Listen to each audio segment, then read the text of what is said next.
So, hello, learners. This is Mayank Sharma here, and hello everyone, very good evening to all of you.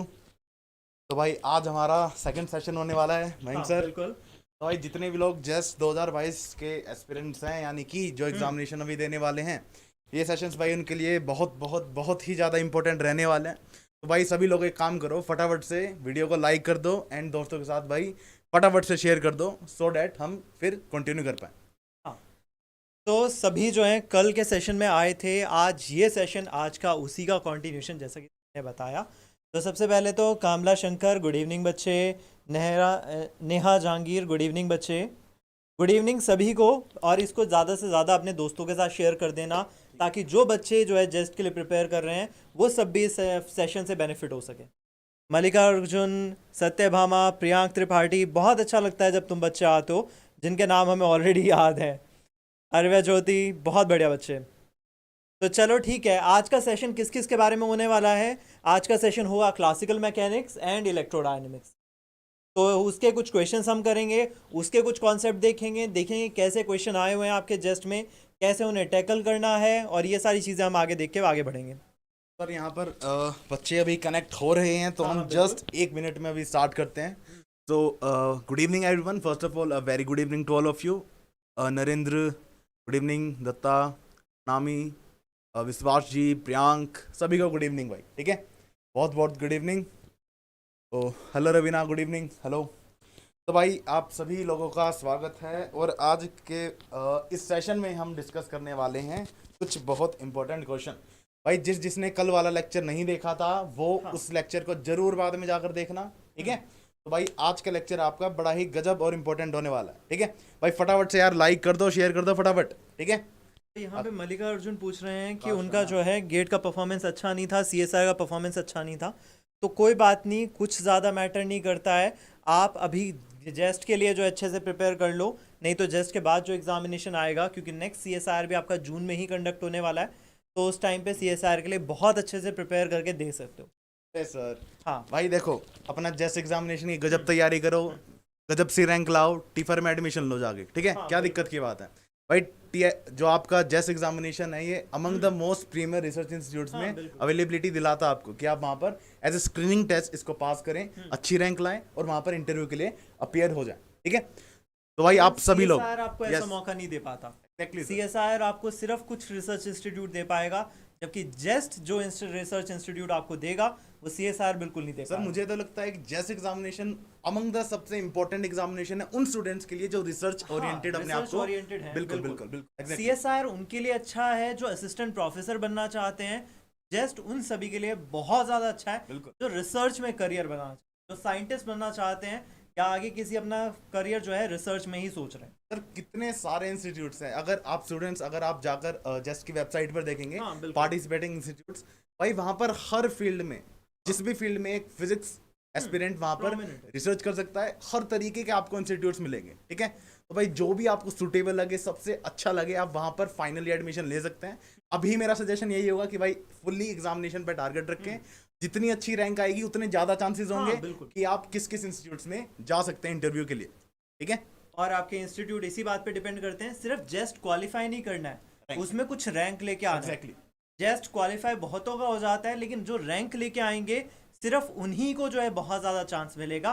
बाकी सबके लिए तो just qualify हुआ है, सो qualify हुआ है, वो क्वालिफाई का टैग तो क्या ही करना है। जैसे HRI का बेसिकली रहता है 96, फिर आपका IC बैंगलोर का रहता है 75, TIFR का भी अराउंड 100 रहता है, IMSC चेन्नई का आपका रहता है 123 के आसपास शायद। हाँ, इसमें से जो भी सर ने नाम लिया उसमें से IMSC CSIR के थ्रू लेता ही नहीं है। बिल्कुल, और HRI भी नहीं कंडक्ट करवाता। ISC बैंगलोर में आपके पास थोड़ा बहुत चांस है, लेकिन फिर भी उनके पास खुद की इतनी फंडिंग्स है कि उनको CSIR से फंडिंग क्या HRI इलाहाबाद सर, इतना गजब है। बिल्कुल, और वहां से निकलोगे जब PhD करके तो आपको बहुत आराम से जो है साइंटिस्ट की जॉब ऑफर हो। बहुत अच्छे भाई, बहुत अच्छे। मतलब रिसर्च देखो, स्पेशली वहां पर और कोई चीजें नहीं कराई जाती हैं, 100% सिर्फ और सिर्फ रिसर्च ओरिएंटेड वो आपका रहता है। तो आप खुद सोच के भी देख सकते हो कि वो कितना ज्यादा सही रहेगा। और भाई आई होप आप में से बहुत से लोगों ने इसके बारे में सुना भी होगा, और नहीं सुना है तो मैं रिकमेंड कर रहा हूं आप जेस्ट की वेबसाइट पर बाद में जाना, राइट, वहां पर पार्टिसिपेटिंग इंस्टीट्यूट्स की लिस्ट जरूर देखना, और एक बार देखना वहां पर अच्छे से डिटेल दी हुई है कि इस इंस्टीट्यूट में, इस पर्टिकुलर इंस्टीट्यूट्स में इन टॉपिक्स पर मेजरली रिसर्च करी जाती है। इस तरीके से आप वहां पर देख सकते हैं। और एक और हिदायत, अगर कोई बच्चा जाके देखना चाहे तो आईआईटीज की फैकल्टीज की लिस्ट देखें। एग्जैक्टली, फैकल्टीज की लिस्ट देखोगे, उसमें आपको ऐसे बहुत सारे फैकल्टीज मिल बिल्कुल, जाएंगे जो बिल्कुल एचआरआई सर, से पास बिल्कुल, आउट बिल्कुल, हैं, बिल्कुल, कोई शक जो है आईएमएससी से पास आउट हैं। Exactly, तो sir. सोचो, वहां से आप पास आउट होके फैकल्टीज की लिस्ट देखोगे तो आपको खुद अंदाजा हो जाएगा कि बिल्कुल, वहां से बिल्कुल। कैसा करियर स्कोप। और भाई जो स्टूडेंट ऐसे हैं जिन्हें अगर सेंट्रल यूनिवर्सिटी सर, जैसे मैं बोलूँ डीयू, बीएचयू, जीएनयू वगैरह, फिजिक्स भाई इनमें बहुत ही ज्यादा अच्छी है। मैं अगर पर्टिकुलरली बताऊं, खासकर जीएनयू, बीएचयू और डीयू का तो मैं खुद कह रहा हूँ, वहां पर फिजिक्स बहुत अच्छी है। अगर आपको वहां मौका मिलता है रिसर्च करने का, या फिर इवन अगर कोई स्टूडेंट मास्टर्स परस्यू करना सोच रहा है, तो भाई वो ऑप्शन अमंग द बेस्ट है, उसमें कुछ खराबी नहीं है। ठीक और है, इवन जेएनयू का तो खासकर मैं भी कहूँ, जेएनयू तो ऐसी जगह है जहाँ पे लोग आईआईटी से छोड़ के जेएनयू में जाते हैं। जेएनयू खुद का एग्जाम कंडक्ट करवाता है। Exactly. फेलोशिप शायद कभी उस अपने एग्जाम से थोड़ी कम देता है, लेकिन फिर भी मतलब लोग जेएनयू में जाना ज्यादा प्रेफर करते हैं as going to IIT. Quality of research वहां पर कुछ ज्यादा ही अच्छी है। जेएनयू का Physics. Quality of research physics के फील्ड में सबसे बेस्ट है इंडिया में। एग्जैक्टली, बिल्कुल सर, बहुत। इसमें कोई दो राय नहीं है, मानना पड़ेगा। जय श्री कृष्णा सचिन, गुड इवनिंग। जया कह रहे हैं आई इंटीग्रेटेड पीएचडी टीफर थ्रू जेस एग्जामिनेशन से कैसे होता है। भाई देखो, जैसे कि मैंने अभी एक हल्का सा हिंट दिया, मैं आपको हल्का सा और एक्सप्लेन कर देता हूँ। आप जेस एग्जामिनेशन दो, रैंक लाओ अंडर 100, बहुत अच्छी रैंक लाओ, आपको इंटरव्यू लेटर आएगा, इंटरव्यू कॉल आएगा बेसिकली मेल के थ्रू। ठीक है, वहां पर ईमेल में आपको बुलाया होगा कि हाँ भाई आपने, आपका जो जेस स्कोर रहा है राइट, वो बहुत अच्छा है and you are eligible for the interview. आप वहां जाकर बस इंटरव्यू दीजिए। अगर आपका इंटरव्यू अच्छा जाता है, ठीक है, अगर आपका इंटरव्यू उस दिन अच्छा चला गया, तो आप मान लीजिए कि आपका वहां पर सिलेक्शन हो गया। जैसे कि आपका TIFR GS जो होता है, ठीक है, सेम एग्जैक्ट सेम पोजीशन के लिए आप वहां पर हो पाएंगे। ठीक है, मतलब अंतर नहीं है इन दोनों में कुछ। ओके, एक और खास बात, जब हम आपको बोलते हैं कि चीज़ों को कॉन्सेप्ट लगा के पढ़ो, जो बच्चे रट्टे लगा के पढ़ रहे हैं वो चाहे एग्जाम क्वालिफाई कर लेंगे, लेकिन जब इंटरव्यू की बारी आएगी वो सब अटक जाएंगे। तो इसलिए आराम से कॉन्सेप्ट लगा के पढ़ो। अगर आज क्वेश्चन नहीं सॉल्व होते कल हो जाएंगे, सही बात है, लेकिन कॉन्सेप्ट लगा के ही करने हैं। कॉन्सेप्ट से आड़ा टेढ़ा नहीं जाना, ट्रिक्स पे डिपेंड करो, एग्जैक्टली, लेकिन वहां जहां फॉर्मूलाज होते हैं, कॉन्सेप्ट समझना है सबसे पहले। सही बात है सर, बिल्कुल सही बात है। और भाई देखो, आप कोई अलग नहीं हो अगर आपके साथ ऐसा हो रहा है कि आज एक दो क्वेश्चन अटक गए। भाई अटक रहे हैं तो उसका सॉल्यूशन मत देखो। मैं पर्सनली आपको बता रहा हूँ, उसका सॉल्यूशन मत देखो। एटलीस्ट 5-6 बार कोशिश करो, दोबारा थ्योरी पार्ट पढ़ो, कुछ ना कुछ पढ़ो, फिर आप खुद ही ट्राई करो कि उसके सॉल्यूशन तक पहुंचो। यार आपको सॉल्यूशंस मैं खुद बोलता हूँ, शायद कुछ जगहों से आपको सॉल्यूशन क्वेश्चन के मिल जाएंगे, लेकिन भाई सॉल्यूशन के थ्रू मत जाओ यार। ठीक है, सबसे अच्छा वही होगा जब आप खुद उस रास्ते ढूंढते हो। जब वो रास्ता ढूंढोगे ना सॉल्यूशन तक, आप बहुत सारी चीजें सीखोगे, और भाई एक्चुअली यही आगे जाकर आपकी हेल्प भी करने वाली है डेफिनेटली। बिल्कुल बिल्कुल, यही चीज़ है, सिर्फ यही चीज़ है। बिल्कुल, क्वालिफाई तो सभी कर लेते हैं, ये एग्जाम नहीं तो कोई ना कोई और एग्जाम सभी क्वालिफाई कुछ ना कुछ तो कर ही लेंगे। सर सिर्फ एक एग्जाम क्वालिफाई करना आपको डिफरेंट थोड़ी बनाएगा। आप में जो नॉलेज है, जो पोटेंशियल है, वो आपको अलग बनाता है दूसरों से। बिल्कुल, वही शाइन Exactly. करेगा, वही और सर, शाइन करेगा। मुझे लगता है, जहां तक मुझे लगता है, जो इंटरव्यू पैनल में लोग बैठे होते हैं, प्रोफेसर्स, वो भी शायद कुछ कहीं ना कहीं इन्हीं चीजों को ऑब्जर्व कर रहे होते हैं, इन्हीं चीजों को देख रहे होते हैं। हाँ, वो खुद ही इसी दौर से गुजरे हैं हमेशा से, उन्होंने भी ये सारी चीज़ें देखी हैं। उन्होंने देखा हमने अपने टाइम पे कितने पानी में थे, अब वो इंटरव्यू पैनल के उस साइड पे हैं, तो वो देखते हैं, जानते हैं स्टूडेंट को देख के ही कि ये बच्चा ऐसे जवाब दे रहा है इस क्वेश्चन का, मतलब ये क्या सोच रहा होगा, ये तक बात पता होती है उनको। तो ये सारी बातें ध्यान से देख के। सर ओनली थ्योरेटिकल क्वेश्चन भी आते हैं, जैसे ओनली थ्योरेटिकल। भाई आप मान सकते हो कॉन्सेप्चुअल बेसिस शायद, ठीक है, कॉन्सेप्चुअल बेस तो बिल्कुल आएंगे क्वेश्चन, भाई आएंगे ही क्वेश्चन ऐसे तो। जैसे कभी कभी पूछ लिया गया हर्मिशन ऑपरेटर Yes. कौन सा है, इसका एडजॉइंट बताओ, बिल्कुल। वगैरह वगैरह, ऐसे कुछ क्वेश्चंस भी आ जाते हैं। मैं भी एमएससी कर रहा हूँ, सेकंड सेमेस्टर का स्टूडेंट, फॉर्म फिलअप किया है प्लीज। अरे बच्चे, बहुत सही बात बढ़िया है भाई, बहुत सही। देखो, ठीक है? जो बच्चे जो है एमएससी के दौरान कर रहे हैं ना, बहुत बढ़िया बात है। बीएससी के दौरान कर रहे हैं, बहुत बढ़िया बात है। यही टाइम है, एफर्ट मारो, क्योंकि एक बार आप एमएससी से निकले, उसके बाद आपके जो कॉन्सेप्ट जो है हल्के हल्के होने लग जाते हैं, बिल्कुल, तो उस बात की वजह से गैप पड़ना शुरू हो जाता है। और कंफर्ट जोन में तो कभी नहीं आना चाहिए, यस, हमेशा जो है प्रिपरेशन जारी रखो। तो भाई- चाहे जिस मर्जी पोजीशन पे हो। भाई एक और चीज है कि भाई अक्सर सर ऐसा देखा गया है कि बच्चे कई बार मौका तलाशते हैं कि हाँ भाई हाँ। अब अच्छा माहौल है अब पढ़ते हैं, ठीक है। हाँ भाई आपको कभी भी ये इंतजार नहीं करना है कि अब अच्छा माहौल बनेगा पढ़ने का। आपको भाई हर माहौल में पढ़ने की आदत डालनी है, ठीक है। अरे एक वो बात बताओ कभी यार, आएगा ही नहीं, वो कभी आएगा ही नहीं। परफेक्ट मोमेंट आएगा ही नहीं है यार। आपको हमेशा मौका तलाशना है, ठीक है। आपको हाँ। इंतजार नहीं करना है कि हाँ भाई अभी थोड़ा शोर शराबा चल रहा है घर में, रिलेटिव आए हुए हैं तो मैं बाद में पढ़ता हूँ। अरे भाई ऐसा नहीं करना है, हर सिचुएशन में पढ़ने की कोशिश करो, राइट। उससे क्या होगा, उससे आपकी एक हैबिट डेवलप होगी, ठीक है। आपकी जो थॉट प्रोसेस है वो थोड़ी डेवलप होने लग जाएगी, राइट। तो बिल्कुल, इस ये चीज को सारी बिल्कुल चीजें ध्यान में रखें।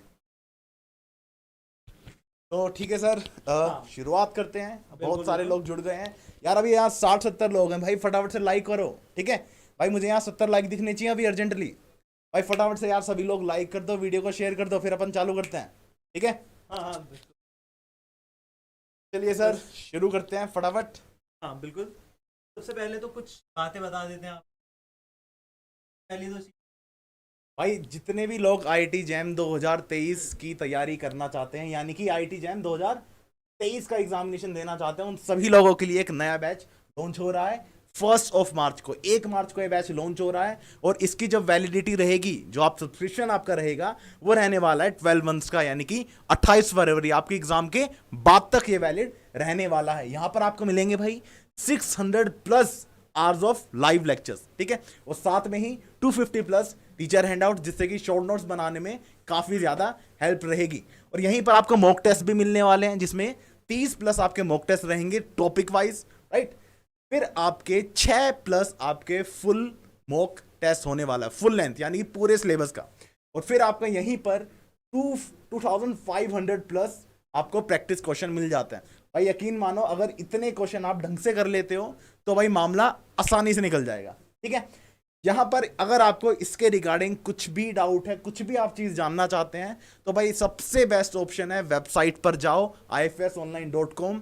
वहां पर आईआईटी जैम वाले सेक्शन पर क्लिक करो, आपको सामने ही इस कोर्स की हर एक डिटेल मिल जाएगी। आपके मन में फिर भी कोई क्वेरी है, कोई ऐसी चीज है जो आप क्लियर करना चाहते हो, कोई डाउट क्लियर करना चाहते हो एग्जाम से रिलेटेड या फिर एनीथिंग, तो आप सिंपली कॉन्टेक्ट कर सकते हैं इस मोबाइल नंबर पर 9172266888, ठीक है। ये नंबर है, इस पर आप कांटेक्ट कर सकते हैं, ठीक है। तो भाई जितने भी लोग हैं जो आईआईटी जैम 2023 की प्रिपरेशन करना चाहते हैं या फिर कर रहे हैं इवन, तो ये बैच उन सभी लोगों के लिए टारगेटेड है, राइट। जितने भी सर, अगर मैं कहूँ बीएससी सेकंड ईयर में जो स्टूडेंट्स हैं, मेनली उनके लिए एक बहुत अच्छा टाइम ही रहने वाला है। इस साल मैं बताऊं भाई, इस साल सिर्फ और सिर्फ आईआईटीज के अंदर 869 नंबर ऑफ सीट्स हैं, 869 फॉर फिजिक्स कैंडिडेट। सिर्फ और सिर्फ इस साल 869 नंबर ऑफ सीट्स सिर्फ आईआईटीज के अंदर है। एनआईटीज में आप एडमिशन ले सकते हैं, आईएसएस में आप जा सकते हैं, आईएससी बैंगलोर आप जा सकते हैं, ठीक है। तो भाई ये चीज आपको बिल्कुल ध्यान में रखनी है, आपको बस वेबसाइट पर जाना है एंड आप कॉन्टेक्ट कर सकते हैं। यहाँ पे देख सकते हो पूरे 1 साल का बैच है, पूरे 1 साल का। और उसमें हमारे पास सब्जेक्ट कितने होते हैं? सब्जेक्ट काफ़ी कम है। तो देखो, पहले आपके पास पूरा सब्जेक्ट होगा, फिर उसके बाद आपकी रिवीजन भी होगी, उसके बाद बाकी सारी चीज़ें भी, क्वेश्चन प्रैक्टिस भी होगी। और 1 साल के बाद जब आप एग्जाम में अपेयर करोगे, आपके पास पूरी 1 साल की मेहनत है अपनी आपके पास। तो वो अचानक से जाके 3-4 महीने मेहनत करने से अच्छा है कि कंसिस्टेंटली पूरे 1 साल मेहनत करी जाए, चाहे वो कम घंटे हो। तो भाई आईआईटी से हाँ बिल्कुल, मास्टर्स करने का फायदे तो काफी सारे रहते हैं। सबसे पहला फायदा, सबसे जो प्रोमिनेंट दिखता है वो तो यही है कि आपको नेट क्वालिफाई करने की कोई जरूरत नहीं है। हाँ। अगर आप आईआईटी से मास्टर्स करते हो तो आप सीधा आईआईटीज में इंटरव्यूज देते हैं, ठीक है। हाँ बिल्कुल। तो भाई एक और चीज है जेस एग्जामिनेशन से रिलेटेड, ठीक है। भाई जितने भी स्टूडेंट्स जेस एग्जामिनेशन की तैयारी कर रहे हैं, ठीक है, जितने भी लोग जेस एग्जामिनेशन की तैयारी कर रहे हैं, उन सभी के लिए ये चीज है। यहां पर आपको भाई 10 प्लस टोटल टेस्ट मिलेंगे, राइट। जहां पर कि 6 प्लस आपके होंगे टॉपिक वाइज टेस्ट। आप जेस का सिलेबस अगर एक बार ध्यान से देखें तो यार वहां पर आपको 6 टॉपिक दिखने वाले हैं, ठीक है। बहुत कंसाइजली अच्छे तरीके से सिलेबस वहां पर लिखा गया है ऑफिशियल वेबसाइट पर, ठीक है। तो यहां पर 6 प्लस आपको टॉपिक वाइज टेस्ट मिलेंगे, plus full length mock test मिलेंगे आपको 4 प्लस। और प्राइस इसका क्या है भाई? इतना मिनिमल प्राइस है 249। तो अभी जितने भी लोग पार्टिसिपेट करना चाहते हैं, जितने भी लोग जेस 2022 देंगे, तो भाई उन्हें मैं रिकमेंड करता हूं कि यहां पर इसे जरूर ट्राई करें भाई। इस समय सर आखिरी के 20-25 दिनों में आदमी को क्या ही चाहिए, राइट? आखिरी के 20-25 दिनों में आपको अपनी स्ट्रेटजी डेवलप करनी है। Exactly, sir. और यही Yes. स्ट्रेटजी डेवलप करने के लिए जो है मॉक टेस्ट होता है। बिल्कुल बहुत जरूरी है टेस्ट और मॉक टेस्ट का यही काम होता है, सिर्फ यही काम होता है। मॉक टेस्ट आपको अच्छे अच्छे क्वेश्चंस बता सकते हैं, ये बता सकते हैं आप कितने पानी में हो, और नेक्स्ट चीज जो आपको बताएंगे कि आपको एग्जाम में क्या कैसे परफॉर्म। तो यहाँ पे कुछ बच्चों के कुछ ज़्यादा ही लंबे कमेंट आ रखे थे तो हम पढ़ नहीं पाए। सर क्या था, thanks sir for replying for my okay okay in net exam how to understand the question and how to answer those questions this time I attend my first attempt but did not understand load of questions. बच्चे फिर वो बात पता है क्या है, आपने अभी जो है कॉन्सेप्ट्स पढ़े लेकिन आपने बहुत ज़्यादा क्वेश्चंस की प्रैक्टिस नहीं करी। जब आप क्वेश्चंस की ज़्यादा प्रैक्टिस नहीं करते हो तो ऐसा होता है कि आपको क्वेश्चंस कभी कभी समझ में नहीं आ रहे। और आपको क्वेश्चंस भी ऐसे वैसे प्रैक्टिस नहीं करने हैं, क्वेश्चंस आपको प्रैक्टिस करने हैं, प्री वाईक्यूज करने हैं, जेस्ट के, टिफर के, सभी के। तब आपको जो है स्टेटमेंट समझ में आनी शुरू होती है। जब स्टेटमेंट समझ में आनी शुरू होगी उसके बाद जो है ये दिक्कत दूर हो जाती है। तो इसमें थोड़ी दिक्कत मुझे इस बात की लग रही है। बाकी तो सर जेस्ट की टेस्ट सीरीज, बिल्कुल बच्चे जेस्ट की टेस्ट सीरीज है, और आपको यहाँ पे जो है 24 तारीख से ये जो है टेस्ट सीरीज शुरू होगी। क्वालिटी गारंटीड है, क्वालिटी गारंटीड इसीलिए हाँ। क्योंकि फैकल्टीज ने खुद बैठकर क्वेश्चंस की क्वालिटी पर तो एक बूंद भी शक नहीं है, ठीक है भाई। अगर स्टूडेंट की पेमेंट वगैरह करते आ रहा है तो भाई एक बार दोबारा ट्राई करो, ठीक है? या फिर हमारा जो सपोर्ट सेक्शन है आप घर पर सीधा कांटेक्ट कर सकते हैं, कॉल कर सकते हैं, आपकी क्वेरी क्लियर हो जाएगी। क्या क्या प्रोसेस है वो आपका क्लियर हो जाएगा, ठीक है? अच्छा, एक बच्चे ने पूछा है जेस्ट का ऑफलाइन तो OMR sheet, OMR sheet, OMR sheet. Okay कोई बात नहीं, चलो फिर आगे बढ़ते हैं अब क्वेश्चंस की ओर। बिल्कुल, तो चलो सर शुरू करते हैं। तो भाई हमारा पहला क्वेश्चन ये रहा, और मैं आप सभी स्टूडेंट सर्च करूंगा कि आंसर दें। भाई वो 10 सेकंड वाले बच्चे चाहिए हमें, वो 10 सेकंड में जो आंसर दे रहे थे, ठीक है?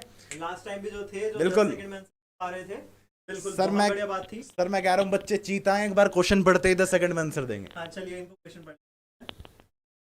आई होप सभी को हुआ। बिल्कुल बिल्कुल भाई फटाफट से बताओ यार, ठीक है? एक बार क्वेश्चन की स्टेटमेंट पढ़ लो, राइट? क्वेश्चन कह रहा है a circular loop of radius a and carrying current I is symmetrically kept inside the hollow cube, और उस क्यूब की जो साइड है वो है 4a, such that the centre of loop, इस जो सर्कुलर लूप का जो सेंटर है वो कोइंसाइड कर रहा है विद द क्यूबिक सेंटर, ठीक है? ऐसा करके आपसे पूछा गया मैग्नेटिक टोटल मैग्नेटिक फ्लक्स क्या होगा इस क्यूब के थ्रू, ये बताना। ये आपके सामने ऑप्शन है, एक बार ऑप्शन दोबारा देख लो अच्छे से, और भाई 10 सेकंड में जवाब दो, ठीक है? इनको असेंबली भी बना के बता ही देते हमारे पास हो क्या रहा है। एक्चुअली सर वो ज्यादा अच्छा रहेगा शायद, ठीक है? एक बार भाई स्टेटमेंट दोबारा देख लो तसल्ली से, एक बार स्टेटमेंट को जरूर देख लो, ठीक है? फिर फटाफट से आंसर बताइए भाई क्या होगा। आपके सामने सवाल है भाई, बताओ फटाफट से। सिलेबस ऑफ जेस्ट बच्चे आप ऑफिशियल, भाई आप बिल्कुल हम आप ऑफिशियल वेबसाइट पर जाकर डाउनलोड कर सकते हैं, या तो आईएफएस की वेबसाइट पर भी वो अवेलेबल है, ठीक है? ठीक है। अदरवाइज जो है आपकी सहूलियत के लिए हम क्या करेंगे, इसको ऐप पे भी प्रोवाइड कर देंगे। Exactly. तो आप जो है ऐप पे जाके भी डाउनलोड कर सकते तो भाई सभी लोग जिसको भी जेस्ट का सिलेबस चाहिए एप्लीकेशन पर वो प्रोवाइडेड है। आप इस जो आज का लेक्चर है इसकी पीडीएफ भी आपको वहां मिल जाएगी अलोंग विद जेस्ट के सिलेबस के साथ, ठीक है? तो आपको ऐप पर जाना है और उसको सेलेक्ट करना है और देखना है आराम से, ठीक है? कोई दिक्कत की बात नहीं है। इसके अलावा वहाँ एक कॉन्टेस्ट भी होगा। Exactly. जैसे हमारे पास कल के लिए कल का जो कॉन्टेस्ट था, ऐसी आज का एक कॉन्टेस्ट है, और ऐसी कल जो कल लाइव होगा उसका भी कॉन्टेस्ट ऑलरेडी अपलोडेड है। वहां पे जाके आप चेक कर सकते हैं, वो कॉन्टेस्ट खेल के देख सकते हो कि आप कितने पानी में हो, ठीक है भाई? वो फ्री कॉन्टेस्ट आप सभी लोगों के लिए अवेलेबल है भाई। एटलीस्ट क्वेश्चंस तो वहां से आपको जरूर अटेम्प्ट करने चाहिए, ठीक है? तो बच्चों के आंसर आने लगे। ऑप्शन नंबर ए, चलो सर पहला ऑप्शन अब तक हमारे पास आया है, ऑप्शन नंबर ए बताया जा रहा है। देखते हैं सर क्या ऑप्शन रहेगा। तुहीना ऑप्शन नंबर सी। लो सर अब खेल शुरू हो गया है। चलो ठीक है, ए और सी। तो ही ना ये क्या किया यार। भाई देखो भाई फटाफट से एक बार क्वेश्चन की स्टेटमेंट तो देखो बिल्कुल क्लियर है, राइट? आई होप अभी आप सभी लोग कैलकुलेशन कर रहे होंगे और फटाफट से आंसर भी बताओगे यार। दिवाकर तिवारी भाई ऑप्शन बी। अरे सर तीसरा ऑप्शन भी आ गया। आई थिंक तुहिना हैज, बताइए भाई बताइए फटाफट। क्वेश्चन बड़ा सिंपल है, एक क्यूब है, ठीक है? क्यूब के ज्योमेट्रिक सेंटर के अराउंड, राइट। क्यूब के ज्योमेट्रिक सेंटर के अराउंड एक रिंग रख दिया, रिंग में करंट आई फ्लो हो रहा है, जिसकी वजह से कुछ मैग्नेटिक फील्ड निकलेगी। और हमसे पूछा जा रहा है इस क्यूब की जितनी भी साइड्स होंगी उसके थ्रू टोटल मैग्नेटिक फ्लक्स कितना आएगा। सुहाशी जोशी कह रहे हैं ऑप्शन ए, मल्लिकार्जुना कह रहे हैं ऑप्शन डी। ओ भाई अरे तो चारों ही ऑप्शन आ गए हैं भाई, जितने बाकी लोग हैं स्पेशली आप लोगों के लिए ऑप्शन नंबर ई लिखा गया है, ठीक है।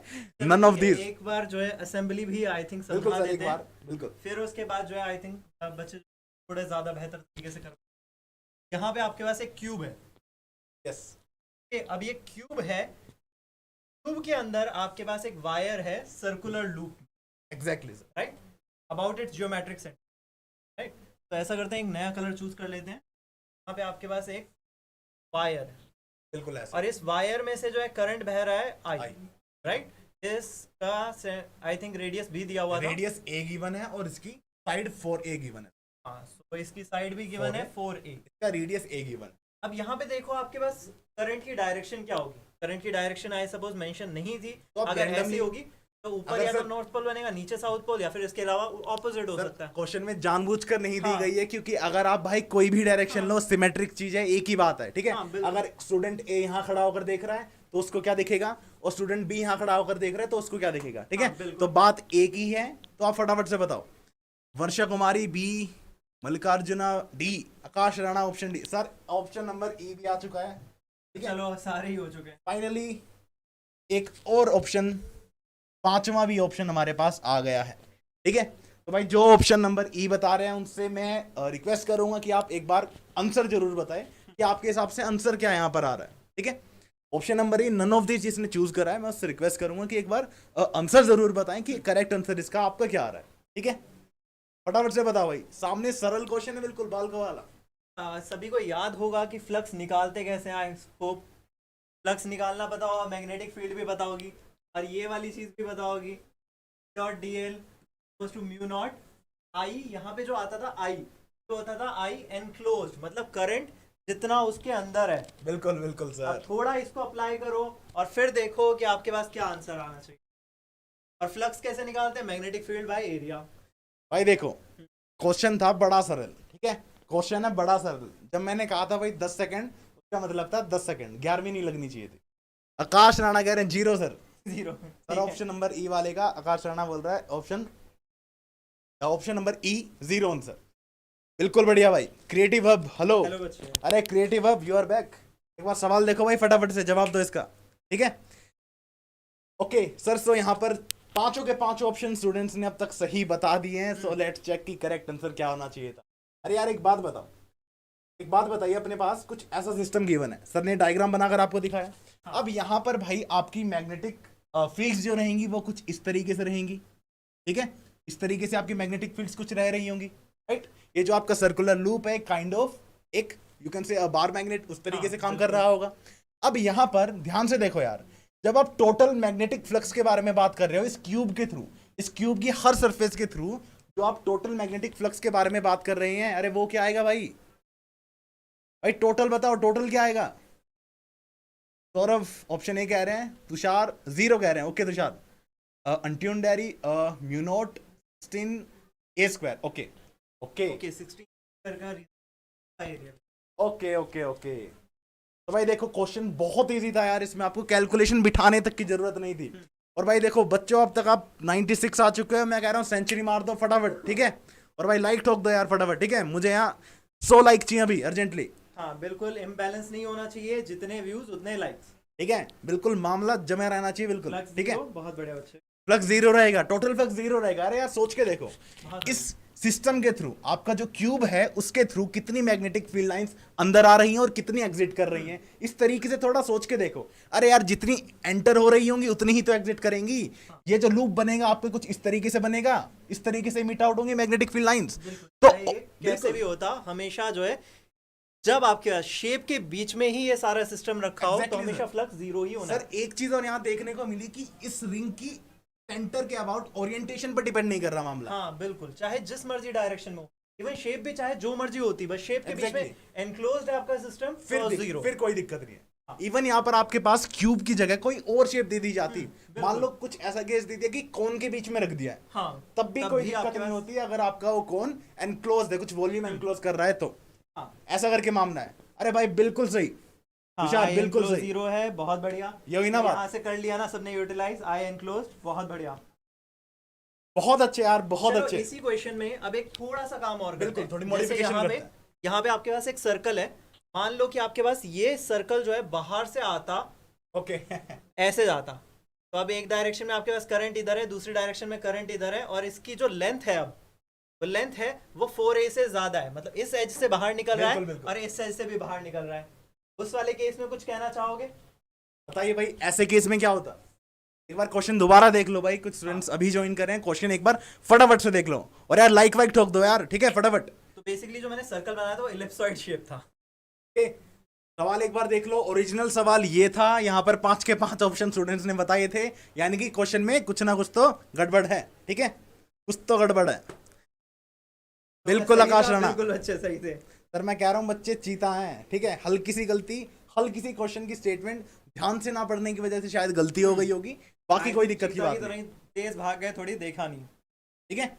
तो भाई के भी देखना चाहिए। तो ये क्वेश्चन है, इसकी कोरस्पॉन्डिंग सर ने फिगर बनाई, एक्सप्लेन करा। अब यहाँ पर सर कह रहे हैं अगर आपके पास ये सर्कुलर वायर, मानो ये लेंथ बिल्कुल है, एक में ये लेंथ है, लेंथ अभी भी ए है, ये हो गई आपके पास 5a। बिल्कुल सर, इस तरीके से अगर मान तो अगर ऐसे वाली फिगर आ जाए तब भी आप देख सकते हो करंट अंदर कितना जा रहा है, बाहर कितना आ रहा है, फिर यही कॉन्सेप्ट यूज करो और आराम से निकाल लो। एग्जैक्टली तो यार यहाँ पर आपने बहुत सारी चीजें देखी। क्या मेन चीज यहाँ पर क्या थी? आपने एक चीज देखी कि यहाँ पर शेप इस चीज की डिपेंड नहीं कर रही है, ये आपकी जो सर्कुलर रिंग है, ये जो आपका मैग्नेटिक फील्ड का सोर्स है, ठीक है, यहाँ इसके बाहर शेप क्या होगी, शेप क्या होगी इस चीज पर डिपेंड नहीं कर रहा है मामला। अगर ये कुछ वॉल्यूम एनक्लोज कर रहा है और उसके अंदर है तो कोरस्पॉन्डिंगली 0 आ रहा होगा, ऐसा करके देख सकते हैं। बिल्कुल। तो अब इस कंसेप्ट में किसी को कोई भी दिक्कत तो सभी पूछ सकते हैं। Sir it's my request English also. अरे बच्चे, we understand some people are from south, so we will use English and Hindi alternatively. But जो है कुछ बच्चे जो हैं नॉर्थ इंडिया से हैं और कुछ बच्चे पंजाब से भी हैं जिनको इंग्लिश समझ में नहीं आती। ओके सो तुषार, सचिन भाई बहुत बढ़िया है, ठीक है भाई। ले देकर मामला अपना क्या है, अपना एम तो यही है ना, एक लर्निंग प्रोसेस इसको बनाएं, ठीक है यार। यहाँ पर आप कॉन्सेप्ट्स रिवाइज कर पाएं, चीजों को सीख पाएं। अब मैं ये नहीं कह रहा हूँ एग्जैक्ट सेम क्वेश्चन आता, अगर इससे मिलता जुलता कोई क्वेश्चन आ गया ना तो अब आप कर दोगे, यही अपना एम है, ठीक है। अपना एम ही है चीजों को सीख पाएं। तो अब देखो, जैसे उस वाले क्वेश्चन पे ये वाला क्वेश्चन ड्राइव करा, इस वाले क्वेश्चन में भी जो है आप सिंपली आई एंड क्लोज वगैरह निकाल के इसको आराम से कर सकते हो। अब सभी बताएंगे इस वाले क्वेश्चन में आपको और कोई डाउट वगैरह कुछ भी नहीं, तो फिर हम आगे चलते हैं नेक्स्ट क्वेश्चन की ओर। बिल्कुल भाई, सभी बताओ यार फटाफट से, मामला क्लियर है बिल्कुल, ठीक है, फटाफट से कमेंट करके बताओ। Okay okay, from West Bengal बच्चे, ठीक है भाई। सो सर मुझे लग रहा है बच्चों का मामला हो गया बिल्कुल क्लियर, सारे डाउट हो गए होंगे क्लियर। अब बढ़ते हैं यार अगले सवाल की ओर, ठीक है, नेक्स्ट क्वेश्चन की ओर बढ़ते हैं अभी। ये लो भाई, तो ये रहा आपका नेक्स्ट क्वेश्चन। अब इस क्वेश्चन में देखो जरा क्या पूछा है, कैसे पूछा है। बड़ा सिंपल क्वेश्चन है, ऊपर से इवन ये PYQ है। क्वेश्चन में ध्यान से देखना है कि आपको इनर्शियल फ्रेम दिए हुए हैं, ये तो बहुत इंपॉर्टेंट चीज़ है। अगर नॉन इनर्शियल फ्रेम होता हम ये सब काम कर ही ना पाते, सबसे पहली बात। और इस वाले केस में क्या दिया है, 2 लाइट पल्स हैं जो है एमिट हो रही हैं, कितने डिस्टेंस पे, 5 किलोमीटर डिस्टेंस से दोनों की दोनों लाइट्स एमिट। टाइम से कितनी दूर से सेपरेटेड है, टाइम से इतने से सेपरेटेड है। एक ऑब्जर्वर है जो v वेलोसिटी से मूव कर रहा है, जो v वेलोसिटी से मूव कर रहा है, ऑब्जर्वर है। उस ऑब्जर्वर के लिए दोनों की दोनों पल्सेस जो है वो साइमल्टेनियस है। मैं कुछ डायग्राम बना के बता देता हूँ। ऐसे आपके पास एक प्लेटफॉर्म है, यहाँ पे 2 लेजर पल्सेस लगी हुई हैं, एक यहाँ पे एक यहाँ पे, दोनों के बीच में जो है डिस्टेंस है आपके पास 5 किलोमीटर्स का। इतना डिस्टेंस है आपके पास, सिमेट्रिक शेप में ऑलवेज 0। हाँ बिल्कुल बच्चे। अब यहाँ से आप लेजर लाइट एमिट कर रहे हो, यहाँ से भी और यहाँ से भी, और इन दोनों के बीच में जो है डिफरेंस है वो है आपके पास 5 माइक्रो सेकेंड्स। और एक ऑब्जर्वर है आपके बीच में, लेट्स से यहाँ पे पास एक ऑब्जर्वर है, इसका नाम रख देते हैं हम चिंटू, ठीक है। ये जो चिंटू ऑब्जर्वर है ये इधर की ओर जा रहा है v वेलोसिटी से। अब v वेलोसिटी से ये मूव कर रहा है, इसके लिए ये दोनों जो लेजर पल्स थी वो सेम टाइम पे निकली। ये जो चिंटू है इसके लिए दोनों लेजर पल्स जो है सेम टाइम पे निकली। अब ये जो चिंटू है वो हमें जो है कैलकुलेशन करके बताएगा कि आपके पास जो है इसकी क्या आनी चाहिए, वेलोसिटी क्या आनी चाहिए। Any guesses? सभी के सभी जो है एक बार अटेम्प्ट करके देख सकते हो। ऑप्शन नंबर ए है 0.7, हाँ। ऑप्शन नंबर बी है 0.8, ऑप्शन नंबर सी 0.3। अब आप देख सकते हैं ऑप्शंस क्लोज हैं, ए बी एंड डी आपका ऑप्शन काफी क्लोज रहेगा, ठीक है। तो भाई सवाल गलत नहीं करना है, फटाफट से देख लो और जवाब बताओ यार। सर मनप्रीत जी कह रहे हैं ऑप्शन नंबर सी। भाई क्या बात है, एक ऑप्शन आ गया भाई, ऑप्शन नंबर सी बता रहे हैं सर। सी, फिर से सी। अच्छा ठीक ओके, है, राजकुमार बाकी भी लोग सी, प्रीति शर्मा भी ऑप्शन सी कह रहे हैं सर। लेट्स चेक क्या सही आंसर क्या रहेगा। चिंटू को क्या दिख रहा है, देखते हैं सर। के नजरिए से आपके पास डेल्टा डी की वैल्यू जो है 0 आनी चाहिए। सबको फॉर्मूला याद है इस चीज का, कैसे लगाते हैं? चलो एक बार फॉर्मूला पे भी आ जाते हैं।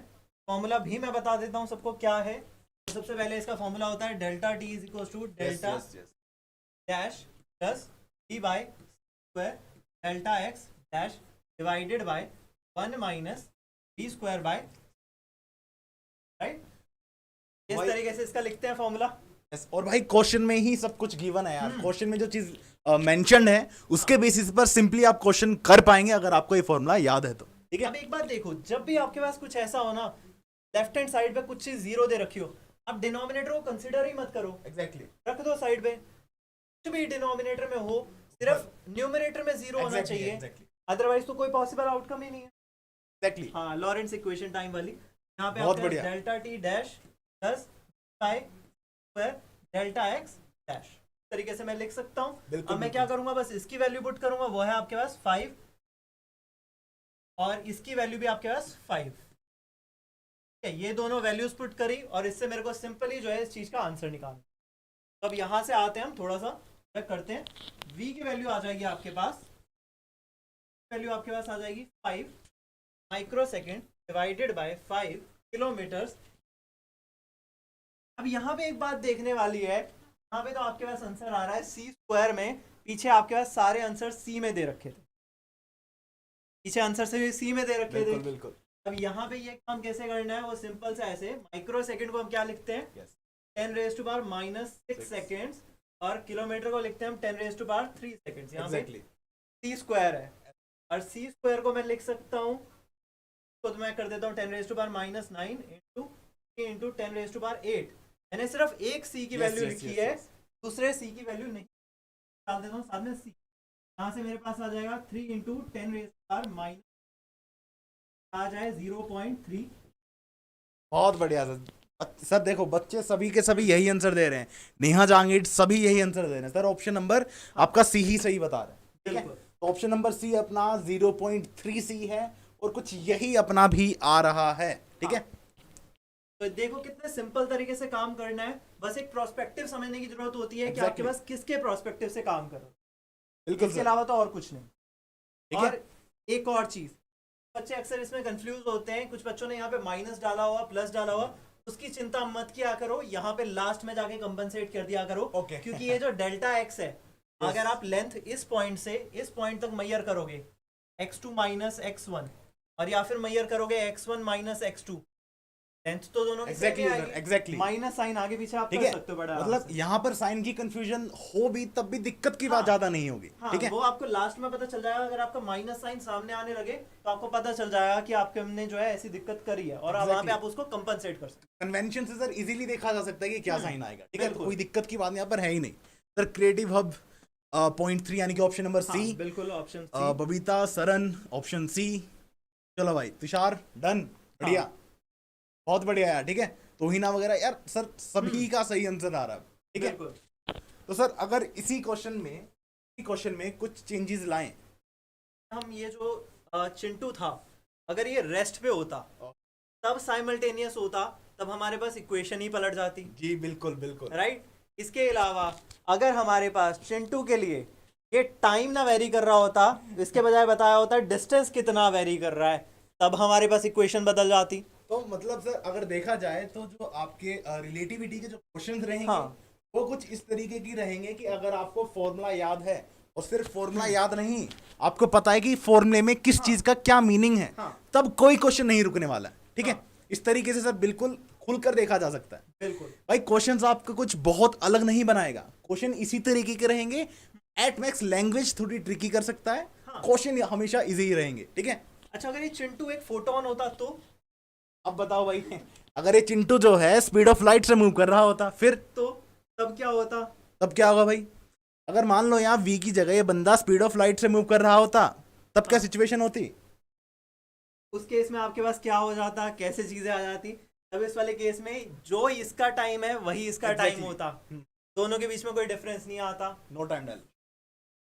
राइट? तो ऐसी कुछ बातें हैं जो समझने की जरूरत है, और ऐसी बातों को जो है माइंड में बैठाने की और भाई अगर चिंटू स्पीड ऑफ लाइट से मूव कर रहा होता तो चिंटू को कुछ नहीं दिखता, चिंटू को सब अंधेरा अंधेरा दिख रहा होता, ठीक है। चिंटू के आंखों में फोटोन आएंगे ही नहीं। हाँ, क्योंकि वो फोटोन भी खुद रेस्ट पे है उसके फ्रेम में। एग्जैक्टली, ठीक है। ओके सो भाई, आई Okay. होप कि आपको रिकॉल चीजें जरूर हो रही होंगी कि किस तरीके से रिलेटिविटी में आपकी चीजें थी एंड किस सिचुएशन में क्या रहता था, ठीक है। हाँ। बाकी अगर नहीं हो तो चिंटू को बता देगा। और भाई मैं दोबारा बता रहा हूँ, जिनको भी पीडीएफ चाहिए, ठीक है, इसकी जो पीडीएफ चाहिए, कॉन्टेस्ट आपको देना है, और इवन आपका जेस्ट का जो सिलेबस है वो भी आपको ऐप पर मिल जाएगा, तो आप वहां पर जाकर देख सकते हैं, ठीक है। कोई चिंता की बात नहीं है, आपको वहां पर वीडियो भी मिल जाएगी इसकी। ओके ओके ठीक है सर, आगे बढ़ते हैं। ठीक है सर, तो नेक्स्ट क्वेश्चन की ओर बढ़ते हैं। इस क्वेश्चन में किसी को भी कोई डाउट नहीं होगा, आई होप। नेक्स्ट क्वेश्चन की ओर बढ़ते हैं, ठीक है। तो ये रहा भाई आपका सवाल, फटाफट से एक बार क्वेश्चन की स्टेटमेंट को देख लीजिए, और यहां पर भी एक नन ऑफ दीज वाला ऑप्शन है, तो क्वेश्चन सॉल्व करते वक्त थोड़ा ध्यान देना, ठीक है। क्वेश्चन की स्टेटमेंट एक बार देख लो यार, क्वेश्चन क्या क्या मुझे लगता है कि जब नन ऑफ दीज वाला ऑप्शन आ जाता है ना, तो तो खतरा बढ़ चार ऑप्शंस होते हैं, हम सोच के चलते हैं चार ऑप्शंस जो है इक्वली प्रोबेबल है। हाँ, लेकिन यहाँ ये जब गड़बड़ हो जाती नन है। ऑफ दीज वाला ऑप्शन आ जाता है ना, ये चौथे ऑप्शन को जो है इक्वली प्रोबेबल नहीं बना सर, पाता, जब- क्योंकि उसमें सारे ही बिल्कुल, ऑप्शन इंक्लूडेड सर, हो जाते हैं। अगर किसी क्वेश्चन में ऑप्शन आ जाए ना नन ऑफ दिस, तो आपको पहले के ऑप्शन प्रूफ करने पड़ते हैं कि ये हाँ, गलत ये होगा, आया। तभी जाकर नन ऑफ दिस सही होगा। ये चीज इसमें बड़ी रहती है। अदरवाइज तो आप चार मान के चलते हो, एक क्वेश्चन है उसका आंसर आ रहा है 1 2 3 4, इन चारों में से एक ऑप्शन आना है, आपको पता है इन चारों में से एक ही चीज आ सकती है, लेकिन नन ऑफ दीज में तो बाकी सारी चीजें आ सकती हैं, प्रोबेबिलिटी बहुत तगड़े तरीके से बिगड़ी थी। तो मतलब अगर क्वेश्चन में नन ऑफ दीज है तो आपको भाई ऑप्शन सारे चेक करने ही पड़ेंगे। ओके, अविनाश जी क्या कह रहे हैं सर, जेस्ट की टेस्ट सीरीज फ्री है क्या? भाई देखो, आपको बेसिकली आप एप्लीकेशन पर भी जाकर देख सकते हैं, या फिर आप वेबसाइट पर भी जाकर देख सकते हैं। प्राइस उसका 249 रहेगा। प्रियांक कह रहे हैं टेस्ट सीरीज की पेमेंट विंडो ओपन नहीं हो रही। ओके प्रियांक, आप एक बार सपोर्ट सेक्शन में कांटेक्ट कर सकते हैं, या फिर जो इवन हमने अभी थोड़ी देर पहले एक नंबर बताया था ना, Exactly. आप उसी नंबर पे कॉल करके देखिए, they will help you. Definitely. Question लो भाई, लो हाँ, देखो okay. भाई क्वेश्चन, ये रहा क्वेश्चन। और भाई सभी लोग 130 के 130 लोग फटाफट से लाइक ठोक दो भाई, ठीक है, राइट, ये इम्बैलेंस नहीं चलेगा। ठीक है, फटाफट से लाइक वाइक ठोक दो।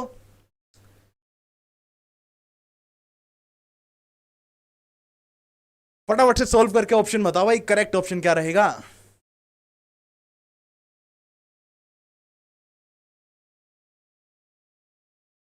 करेक्ट ऑप्शन क्या रहेगा, फटाफट से देख के बताइए। A beam of unpolarised light is incident on glass plate at an angle of 60 degree from the normal. ठीक है, यहां तो कोई दिक्कत की बात नहीं है। अब आगे क्या कह रहा है, the reflected light is completely plane polarise. यहां पर आपका थोड़ा क्वेश्चन का राज छुपा हुआ है। ठीक है यार, आपकी reflected light completely plane polarise कब होती थी? राइट, वहां से आपको एक हिंट मिलेगा। राइट, वहां से आप आगे प्रोसीड करना कि अगर एंगल ऑफ इंसिडेंस अब कितना है 45 डिग्री, तब एंगल ऑफ रिफ्रैक्शन क्या आएगा, ये चीज आपको बतानी है। बहुत सिंपल क्वेश्चन है, ठीक है। एक फॉर्मूला लगेगा आप में, बड़े आराम से क्वेश्चन हो जाएगा। अब आई होप सभी ने जो है क्वेश्चन रीड कर लिया हो, क्वेश्चन रीड कर लिया। अब आई आंसर देने की बारी, फटाफट से बताओ। हम फिर भी साइड हो जाते हैं अगर किसी को आंसर नहीं दिख रहा हो, क्वेश्चन नहीं दिख रहा हो पूरे तरीके से। फटाफट से एक बार क्वेश्चन की स्टेटमेंट दोबारा देख लो।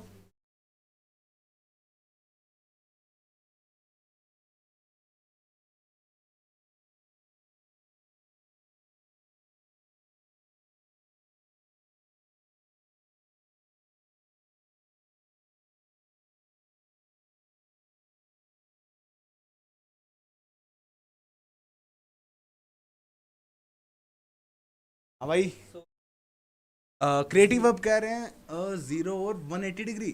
0 और 180। अच्छा, आपके पास जो ये एंगल्स होते हैं सभी 90 के भी नीचे ही होते हैं, राइट? और यहाँ पर सर क्रिएटिव अब तुषार क्या कह रहे हैं, ब्रेविस्टर्स एंगल रहेगा। ओके, बहुत Okay. सही, आप सही पकड़ा। ओके। हिंट है क्वेश्चन, तो यही रहेगा कि आपका जो एंगल ऑफ इंसिडेंस है वो क्या है, आपका पोलराइजेशन एंगल रहेगा, या फिर ब्रेविस्टर्स एंगल्स भी उसे कहा जाता है। Okay, BP option Sharma option A option. अच्छा, कुछ लोग ऑप्शन नंबर ए कह रहे हैं सर, बाकी बी भी आ गया, डी भी आ गया। बी पर बी भी आ रहा है and option number D D भी भी आ अपना आ रहा है। तो ऑप्शन बी एंड डी तो सर सेम ही हो गए। यहाँ मान लो यार कोस इनवर्स है, ठीक है? ऑप्शन डी में मान लीजिए कोस इनवर्स करके है। Okay, B D, I suppose B और डी के बीच में जंग जारी है। ओके, तो मतलब मुझे लग रहा है कि ऑप्शन ए बी ही में से सही हाँ। रहेगा, ऐसा स्टूडेंट्स कह रहे हैं। चलो सर देखते हैं भाई फटाफट से कि क्वेश्चन को एक्चुअली हाँ, एक चल बार क्वेश्चन को समझो यार, ठीक है? एक बार एक्चुअली डायग्राम बना देते हैं, देन आई थिंक थोड़ा ज्यादा simple बिल्कुल लगेगा।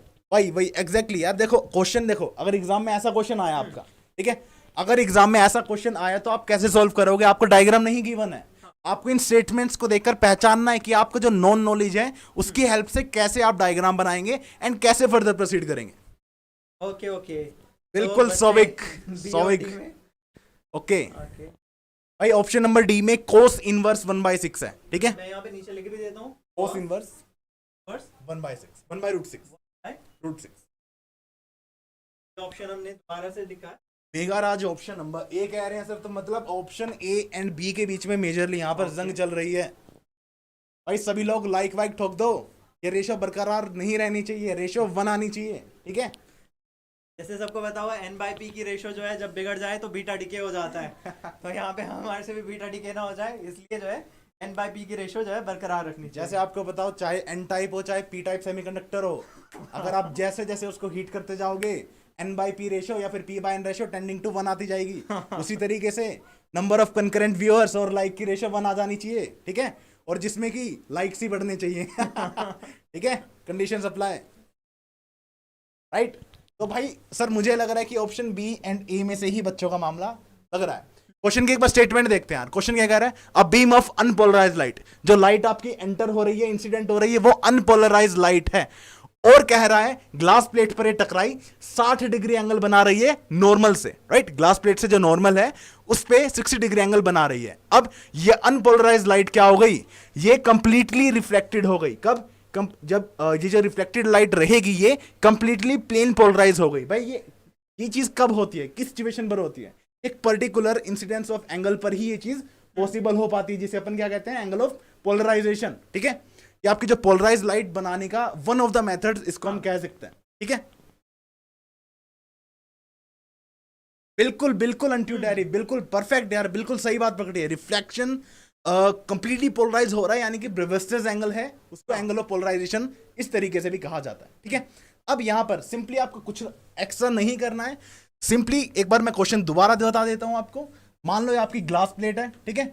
ये मान लीजिए आपकी ग्लास प्लेट है, ऐसा करके, ठीक है? यहां पर ये इसका नॉर्मल बना दिया मैंने, ठीक है? अब यहां पर आपकी रे इंसिडेंट हो रही है इस तरीके से, ये दिया, ये गिवन है 60 डिग्री, राइट?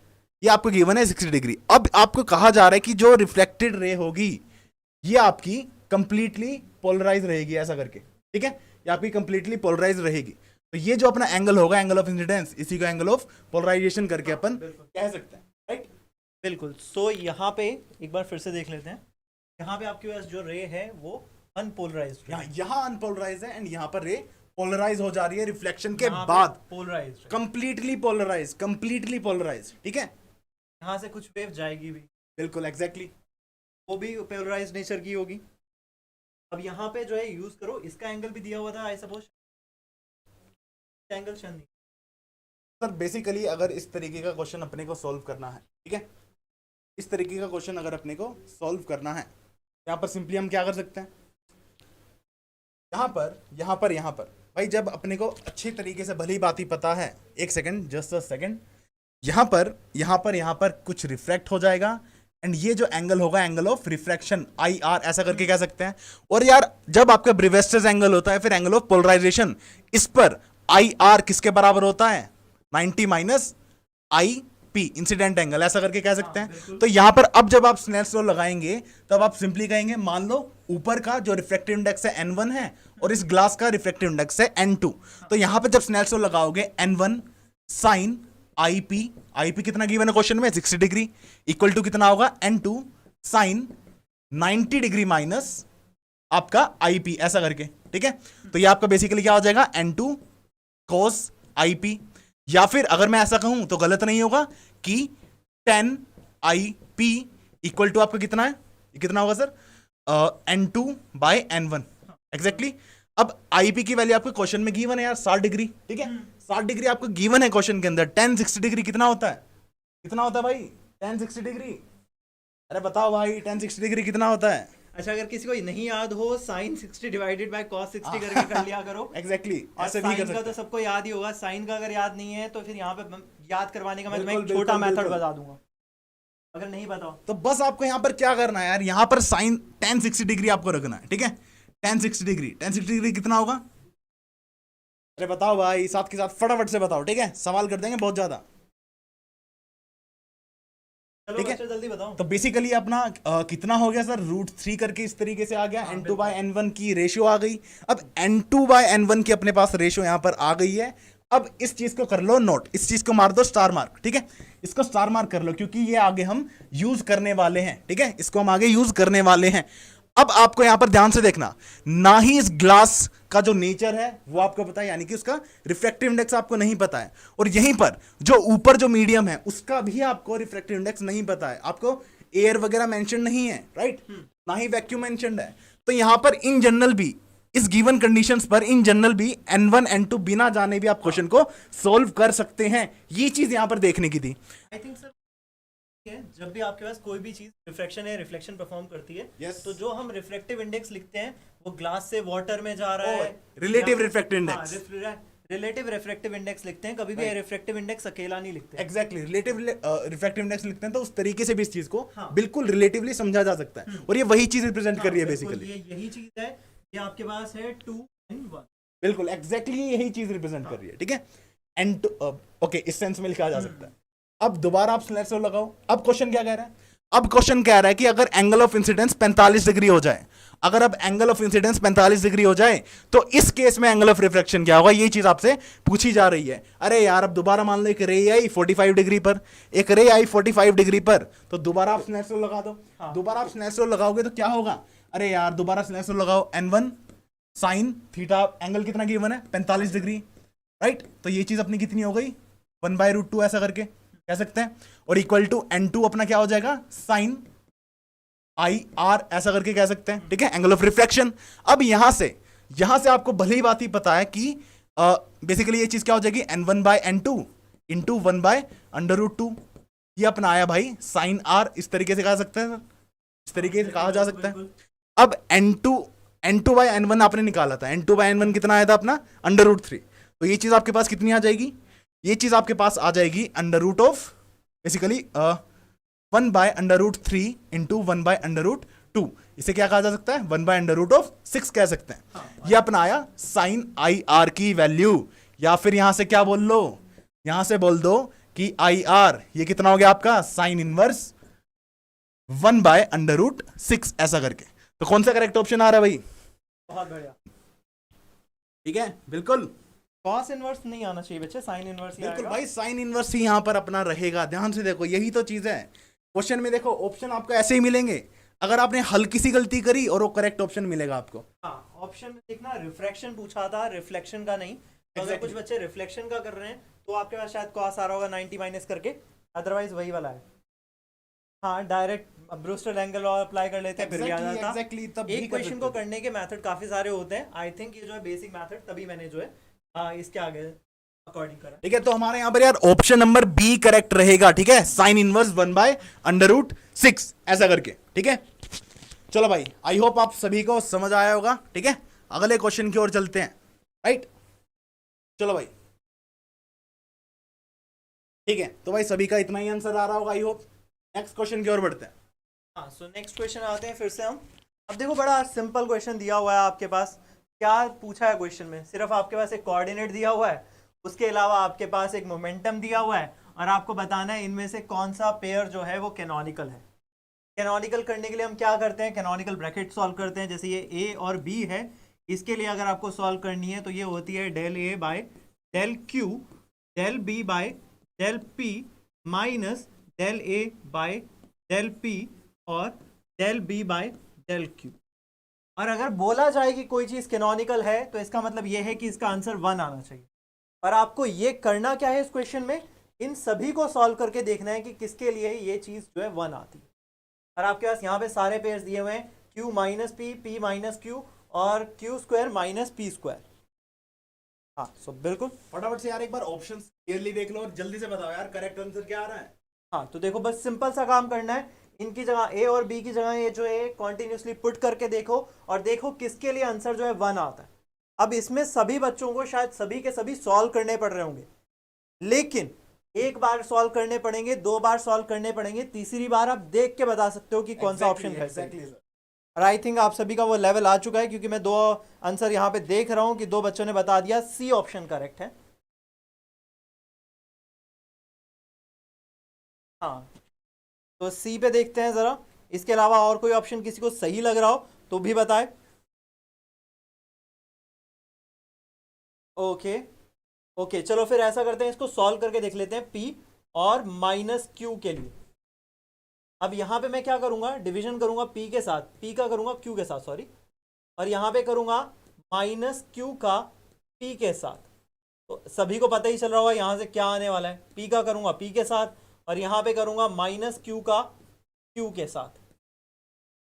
अब ये बात तो ध्यान से देखने में ही पता चल रही है, क्यू का अगर मैं डेरिवेटिव लूंगा, सॉरी पी का डेरिवेटिव लूंगा क्यू के साथ, और क्यू का डेरिवेटिव लूंगा पी के साथ, ये टर्म तो डायरेक्टली 0 हो जाएगी। इस टर्म में ये टर्म तो 1 हो जाएगी, और ये टर्म हो जाएगी आपके पास -1, और माइनस साइन यहाँ पे ऑलरेडी है, तो इसका आंसर आपके पास डायरेक्टली 1 आ जाएगा। बहुत बढ़िया, बहुत बढ़िया सर। ये देखो चीता बच्चे, लाइन लगा दी सबने सी की, बहुत बढ़िया, very good. Okay okay, good everyone.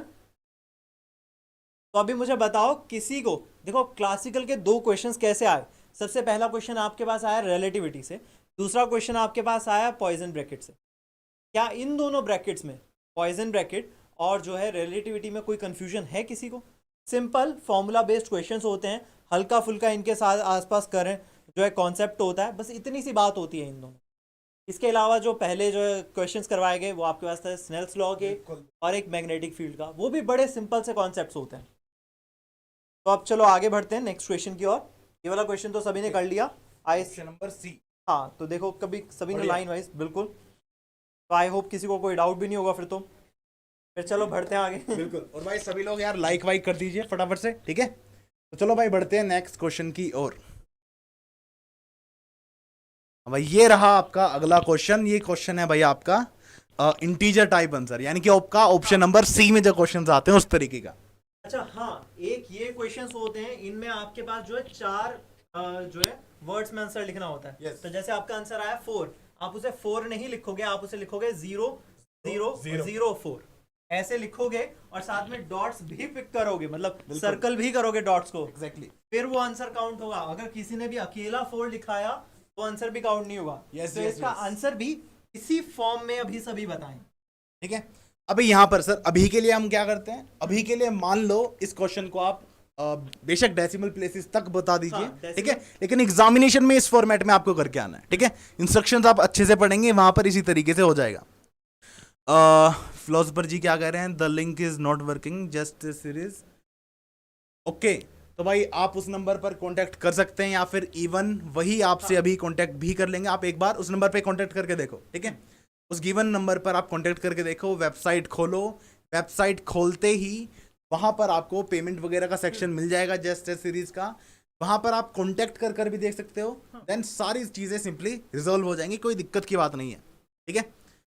In case 4.4 आएगा तो पता है क्या, जस्ट में जब भी आपके क्वेश्चंस आते हैं ना, तो कभी ऐसा ऑप्शन आता ही नहीं है 4.4, टाइप रहेगा। सिर्फ इंटीजर आता है। और अगर आपका आंसर से 2.001 आ रहा है तो सिर्फ 2 भरो, हाँ इंटीजर ओनली। हाँ, वहां पे बोला जाएगा fill up to the nearest integer, या फिर उसको जो है 1000 से मल्टीप्लाई 1000 से डिवाइड करके जो है क्वेश्चन आए इस तरीके से करके उसको इंटीजर बना देंगे जानबूझ के, और फिर आपसे पूछा जाएगा कि इसके पहले 4 डिजिट भरो वगैरह वगैरह, ऐसे आपसे किया जाएगा। तो चलो अब चलते हैं इस क्वेश्चन की ओर। पहले तो सभी स्टेटमेंट पढ़ लो कि आपके पास स्टेटमेंट क्या है, और एकदम आंसर करो, फिर उसके बाद जो है आगे बढ़ते हैं। फटाफट से बताओ यार इसका क्या सही आंसर होना चाहिए था हमारा। ठीक है, क्वेश्चन कह रहा है light beam from laser pointer on normal incidence creates a circular spot of diameter इतना। ठीक है भाई, कोई दिक्कत की बात नहीं। On a perfectly reflecting surface, यहां तक भी ठीक है। आगे गिवन है if the radiation pressure on surface due to totally reflected beam is इतना, यानी कि जो रेडिएशन प्रेशर पड़ेगा, जो आपकी लाइट बीम की वजह से रेडिएशन प्रेशर जो पड़ेगा इस सरफेस के ऊपर, वो आपका ये है। आगे कहा जा रहा है द टाइम एवरेज पावर, आपको यहां पर पावर निकालनी है लेजर बीम की, किन यूनिट्स में वो भी देखना, मिली वोल्ट, इन यूनिट्स में आपको बताना है। ठीक है, क्वेश्चन एक बार आप बिल्कुल अच्छे तरीके से देख लीजिए। ठीक है, देखो आपके पास एक लेजर है, उससे आपके पास कहीं पे लाइट पड़ रही है, वहां से लाइट बाउंस बैक करेगी, बाउंस बैक करने पे उसमें मोमेंटम चेंज आएगा, मतलब वो कुछ ना कुछ फोर्स एक्सर्ट कर रही है। बिल्कुल बिल्कुल। तो वो जो फोर्स एक्सर्ट कर रही है per unit area, that is called pressure, वो आपसे पूछा जा रहा है इस क्वेश्चन। अब वो कैसे निकालना है, चलो इसकी ओर देखेंगे अभी हम। पहले तो सभी आंसर करने की कोशिश करो कि क्या है। हाँ, मल्टीपल ऑफ 10, मल्टीपल ऑफ 100, ऐसे टाइप में आपको क्वेश्चन दिया होगा, तो वैसे आपको बताना पड़ेगा। अभी इसकी ओर आते हैं। भाई फटाफट से बताओ क्या आंसर आ रहा है क्वेश्चन की, एक बार अच्छे से स्टेटमेंट देख लो, और यार लाइक ठोक दो फटाफट सभी लोग। ठीक है, लाइक बटन फटाफट से दबाओ सभी लोग। तुषार कह रहे हैं 1। चार एक बार हल्का सा आप दोबारा देख लीजिए, आपका आंसर काफी करीब है लेकिन शायद एग्जैक्ट नहीं आ रहा है, शायद। ठीक है, I think he is trying to write in integers and even integers, closest integer. चलो मैं कह रहा हूं इस क्वेश्चन में क्लोजेस्ट इंटीजर तक लिखो। मान लो क्वेश्चन के अंदर मैंने मेंशन करा है कि क्लोजेस्ट इंटीजर लिखो। क्लोजेस्ट इंटीजर आपके आंसर के पास क्या रहेगा, वो आपका आंसर है, वो लिखें। भावनी शंकर भाई गजब, पाई आएगा आंसर। ठीक है, 3.14। मनप्रीत जी कह रहे हैं 2। अमृतपाल कह रहे हैं कि 6। ओके भाई, आंसर करेक्ट आंसर इसका जो रहेगा वो आपका 3.14 यानी कि पाई ही आने वाला है। ठीक है, चलिए भाई एक बार सभी लोग दोबारा एक बार वैल्यूज देख लीजिए, ट्राई करके देख लीजिए। ठीक है,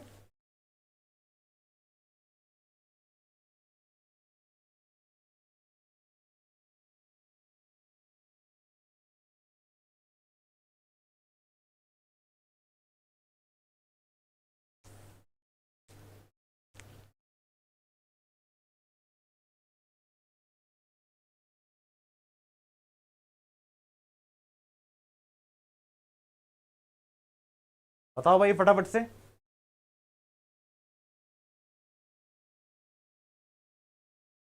यार एक बात बताओ, हमसे यहां पर लाइट बीम के बारे में यानी कि आपके ईएम वेव्स के बारे में बात हो रही है, और यहां कहा जा रहा है कि नॉर्मल इंसिडेंस है और टोटल रिफ्लेक्टिंग सरफेस है।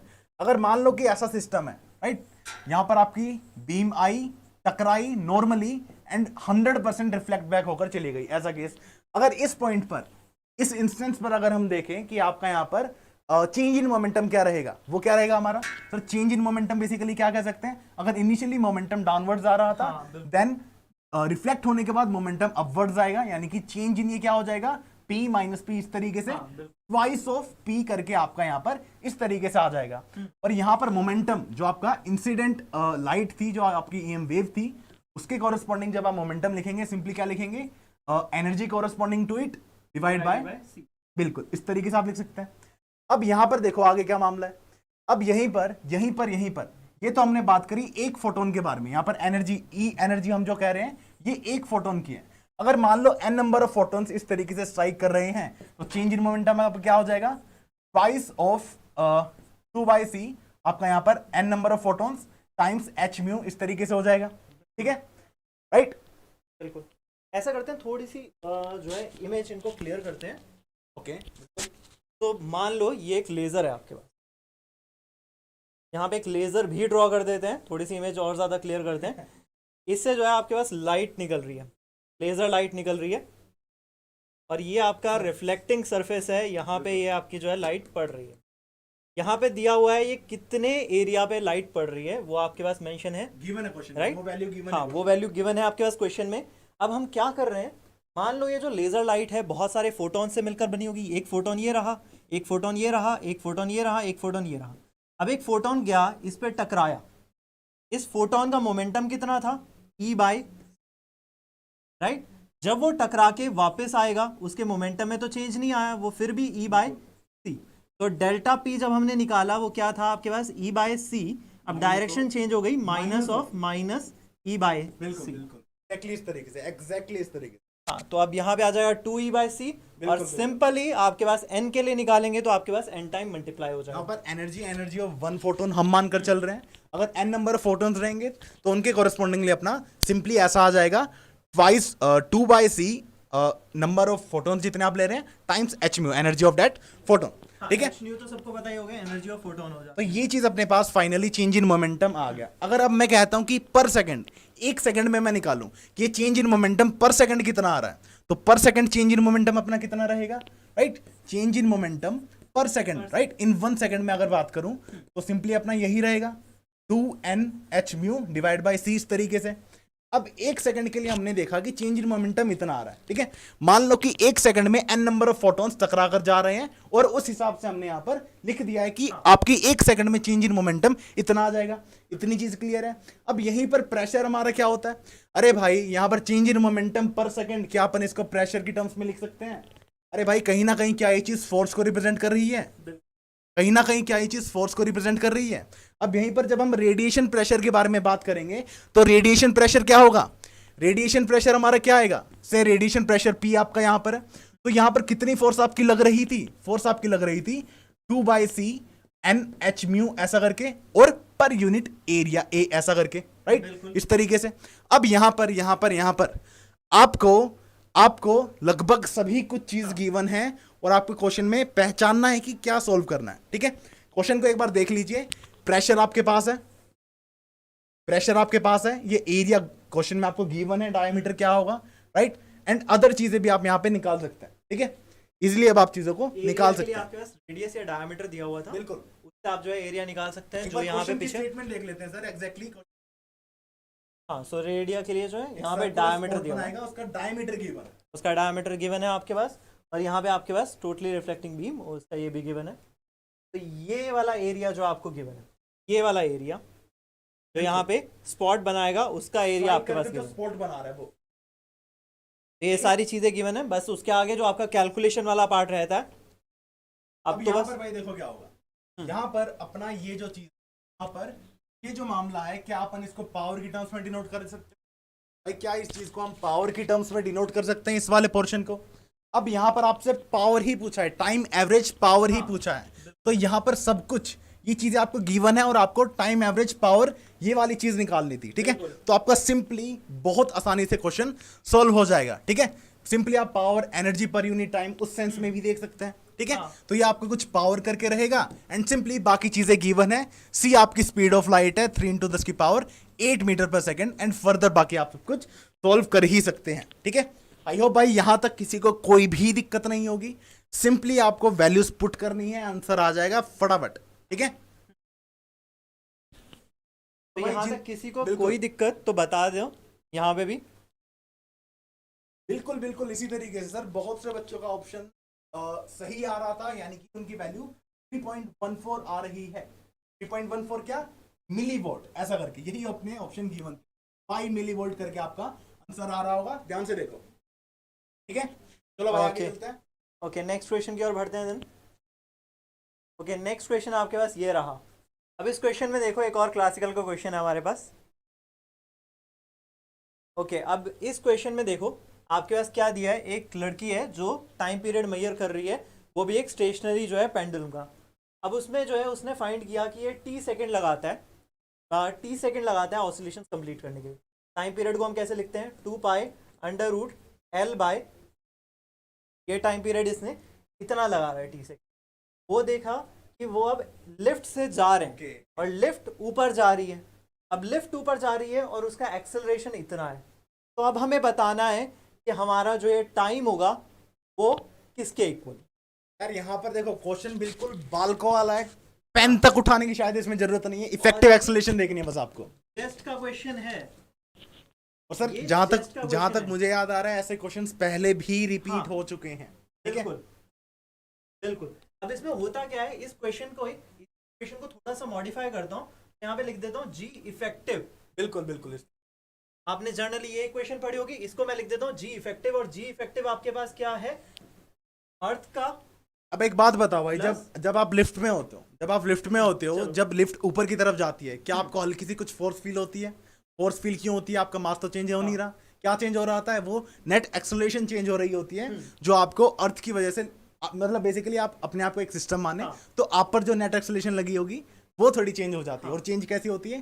बढ़ जाती है, ठीक है।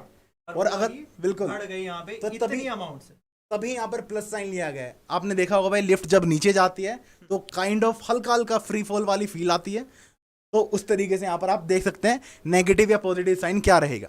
हाँ, तो ये लिफ्ट अपवर्ड जाने के लिए है। और अगर आपके पास डाउनवर्ड हो, यहाँ पे आ जाएगा जी माइनस जी डैश।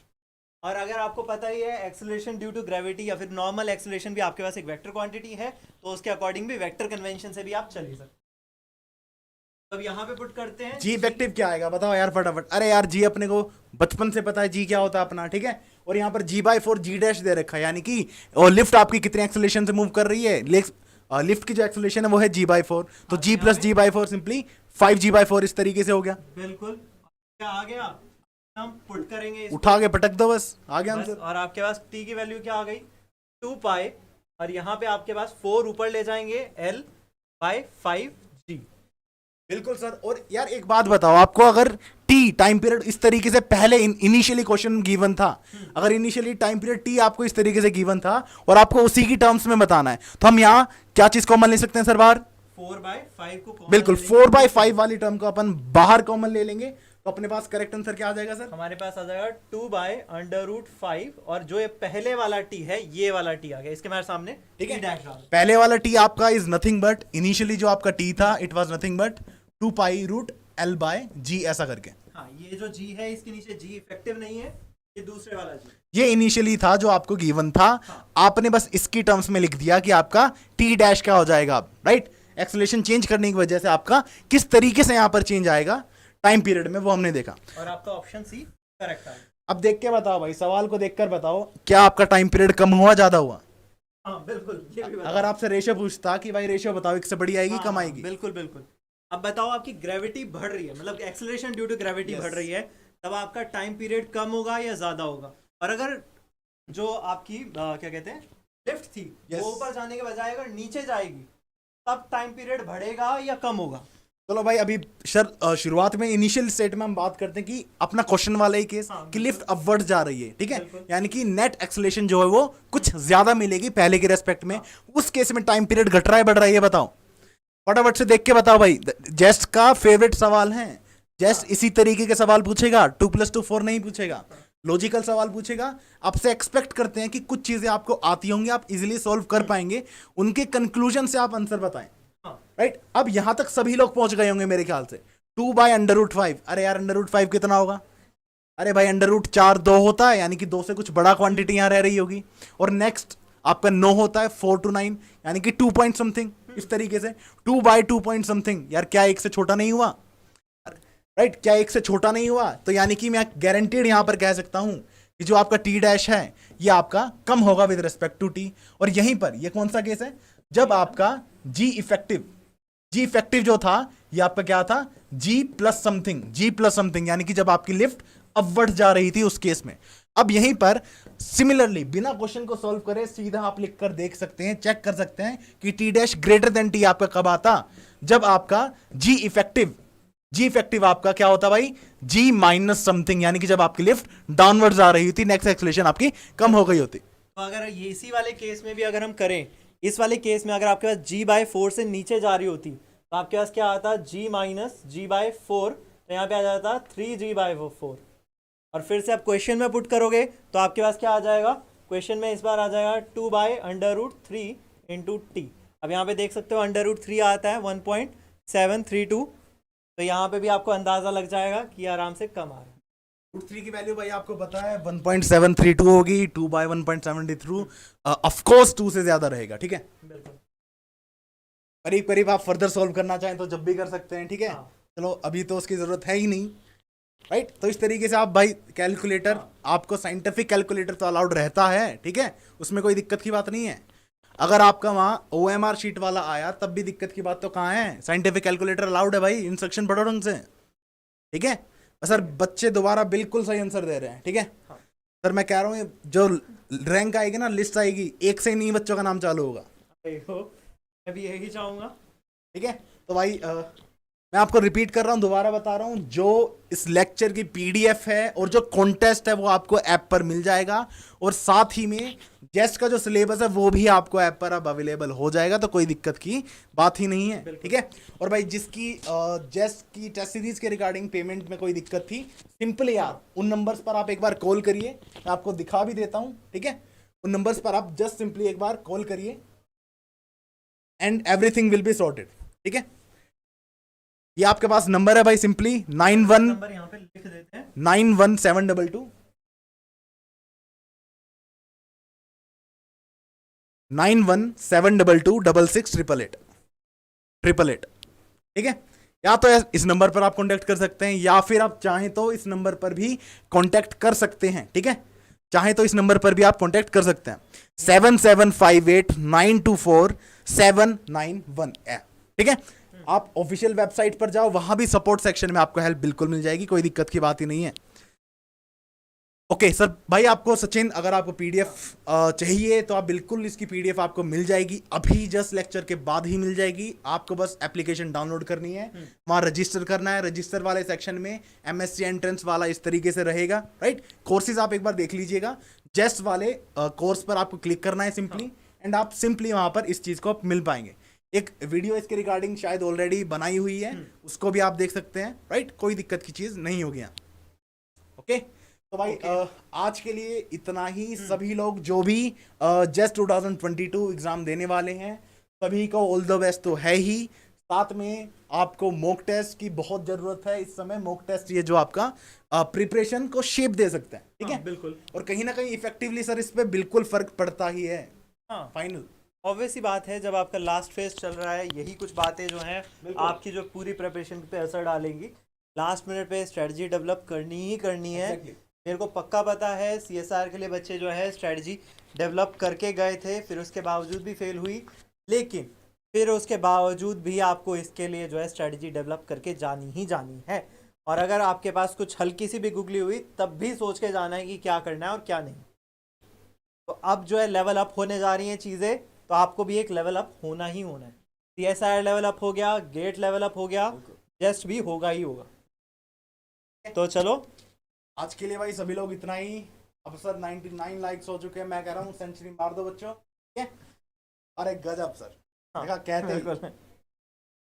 तो चलिए भाई आज के लिए इतना ही, thank you so much, right. अभी भाई इतना ही में अंत नहीं हुआ है, 6 बजे हम मिलेंगे IIT jam physics YouTube channel पर भी। वहां भी गेट और अदर जो सेंट्रल यूनिवर्सिटीज हैं उनके एंट्रेंस के बारे में हम डिस्कशन कर रहे होंगे, क्वेश्चंस प्रैक्टिस कर रहे होंगे with Prashant sir and me, ठीक है। शुभम मलिक और प्रशांत सर आपको वहां मिल जाएंगे, राइट। क्वेश्चन डिस्कस करने वाले हैं। और भाई आज बिल्कुल मयंक सर का भी सेशन आपके साथ रहेगा। हाँ, तो मेरा सेशन भी है अमृता मैम के साथ, और हम उसमें डिस्कस करेंगे CSR के रिलेटेड आपकी नेक्स्ट 6 मंथ्स की स्ट्रेटजी क्या होनी चाहिए, जो जून में एग्जाम कंडक्ट होने वाला है, और कौन कौन से एग्जाम है जो आप दे सकते हो, कैसे कैसे जो है आप आगे प्रोसीड कर सकते हो। इन सारी चीज़ों के बारे में जो है हम अभी डिस्कशन करेंगे 6 बजे ही, बिल्कुल सेम टाइमिंग पे। तो उस पर भी आ जाएं सभी बच्चे अपनी प्रेपरेशन स्ट्रेटजी बनाने के लिए। ठीक है भाई, चलो मिलते हैं, थैंक यू सो मच। आज के लिए इतना ही, thank you so much and happy learning guys. Happy learning guys, ठीक है। कल इसी प्लेटफॉर्म पर मिलेंगे 4 बजे और अभी मिलेंगे 6 बजे, ओके। हाँ, बिल्कुल। Bye everyone.